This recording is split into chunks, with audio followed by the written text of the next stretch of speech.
राधे राधे सभी को स्वागत है आपका मेरे YouTube चैनल श्री राधे राधे में। मैं नेहा हाजिर हूँ एक नई कथा के साथ। आज की कथा है चरमकार रामदास की। तो आइए कथा आरंभ करते हैं। दक्षिण में गोदावरी के किनारे कनकावरी नाम की एक नगरी थी। वहीं रामदास रहता था। जाति का चमार था, परंतु अत्यंत सरल हृदय का, सत्य और न्याय की कमाई खाने वाला और प्रभु का निरंतर चिंतन करने वाला भक्त था। रामदास की पतिव्रता स्त्री का नाम मूली था। दंपत्ति में बड़ा प्रेम था। इनके एक छोटा लड़का था, वह भी माता पिता का परम भक्त था। तीनों प्राणियों के पेट भरने पर जो पैसे बचते, उनसे रामदास अतिथि की सेवा और पीड़ितों के दुख दूर करने का प्रयास करता। वह समय समय पर भगवान नाम का संकीर्तन सुनने जाया करता और बड़े प्रेम से स्वयं भी अपने घर कीर्तन करता। कीर्तन में सुनी हुई यह एक पंक्ति, हरि में जैसो तैसो बस तेरो, उसे बहुत प्यारी लगी और उसे कंठस्थ हो गई। वह निरंतर इसी पंक्ति को गुनगुनाता हुआ सारे काम किया करता। वह सचमुच अपने को भगवान का दास और आश्रित समझकर मन ही मन आनंद में भरा रहता। भगवान तो भाव के भूखे होते हैं। वह रामदास के ऐसे प्रेम को देखकर उसे अब अपनाना चाहते थे।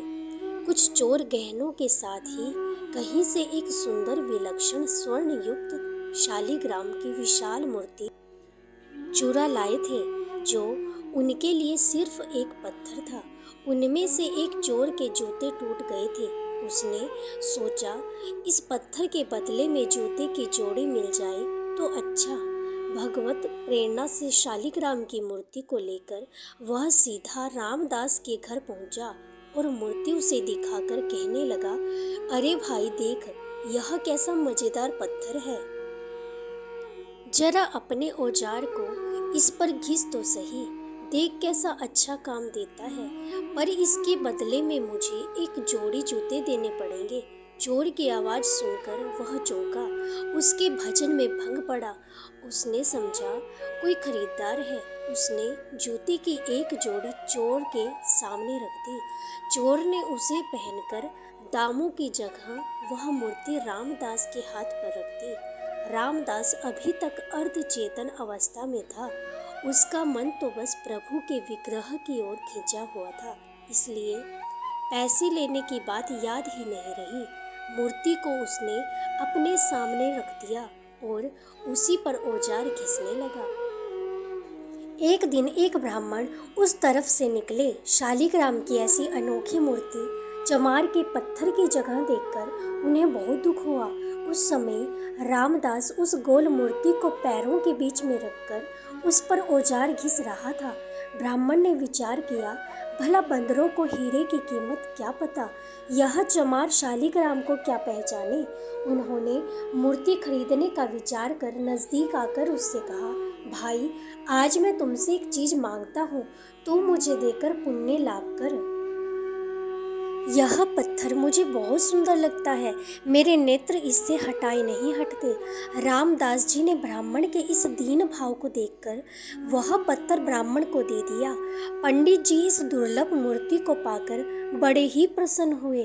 वे उसे घर ले आए। उन्होंने कुएं के जल से स्नान किया, फिर पवित्र स्वच्छ वस्त्र पहनकर शालिग्राम भगवान को पंचामृत से स्नान करा सिंहासन पर पधार कर षोडशोपचार से उनकी पूजा की।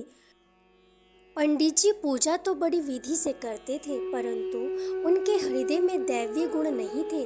उसमें लोभ, ईर्ष्या, कामना, भोग वासना, इंद्रिय सुख की लालसा, क्रोध, वैर आदि दुर्गुण भरे थे। रामदास अशिक्षित था, परंतु उसका हृदय बड़ा ही पवित्र था। उसके मन में लोभ इच्छा, भोग इच्छा, क्रोध और वैर आदि का नाम निशान भी नहीं था।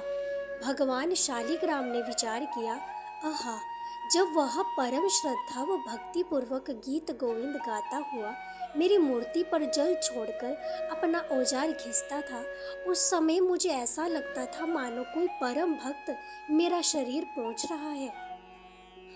जब वह मेरा नाम संकीर्तन करता हुआ मूर्ति को पैर पर रखकर उस पर चमड़ा घसकर काटता था, तब मुझे ऐसा लगता था मानो मेरे अंगों पर कोई भक्त चंदन कस्तूरी का लेप कर रहा है। अवश्य ही उसको मेरे यथार्थ स्वरूप का ज्ञान नहीं है, परंतु उसने अपनी सरल विशुद्ध निस्वार्थ भक्ति से मुझे वश कर लिया है।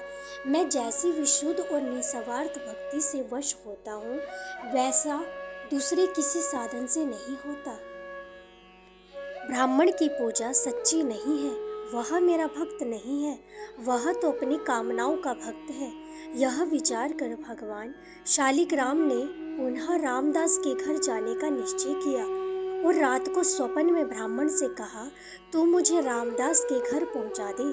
ब्राह्मण सुबह ही रामदास के घर शालिग्राम की मूर्ति को लेकर पहुंच गया और उसने रामदास से कहा, रामदास, ये कोई साधारण पत्थर नहीं है, ये तो साक्षात भगवान ही है, तीनों लोकों के स्वामी है। अब तू बहुत प्रेम से इनकी पूजा करना।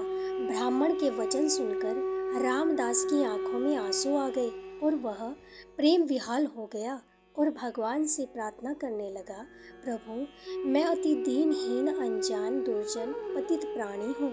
रात दिन चमड़ा घिसना ही मेरा काम है। मुझ में न शौच है न सदाचार। मुझसा नीच जगत में और कौन होगा। ऐसा पतित पर भी प्रभु ने कृपा की। अब रामदास दिन और रात भगवान के प्रेम में कभी रोता और कभी हंसता तो कभी नाचता। अब तो उसे एक ही रट लग गई, नाथ, अब मुझे दर्शन दो। पहले तो मुझे पता ही नहीं था, पर आपने ही मेरे हृदय में ये आग लगाई है। मैंने तो ना पहचान कर आपकी मूर्ति का निरादर किया, पर आप मुझे नहीं भूले और ब्राह्मण के द्वारा अपना स्वरूप बताकर मेरे घर आ गए।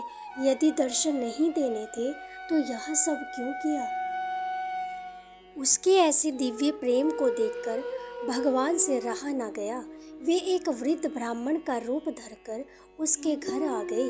भगवान ने उसके घर आकर उसकी विरह वेदना को शांत नहीं किया, बल्कि उसकी विरह वेदना को पहले से भी और अधिक बढ़ा दिया और उससे कहा, अरे भाई, भगवान का दर्शन कोई मामूली बात थोड़े ही है। बड़े बड़े देवता, योगी, मुनि अनंत काल तक तप, ध्यान और समाधि करने पर भी जिनका दर्शन नहीं कर पाते, तुझ जैसे मनुष्य को उनके दर्शन कैसे हो सकते हैं। यह सुनकर रामदास की आंखों से झरझर आंसू बहने लगे।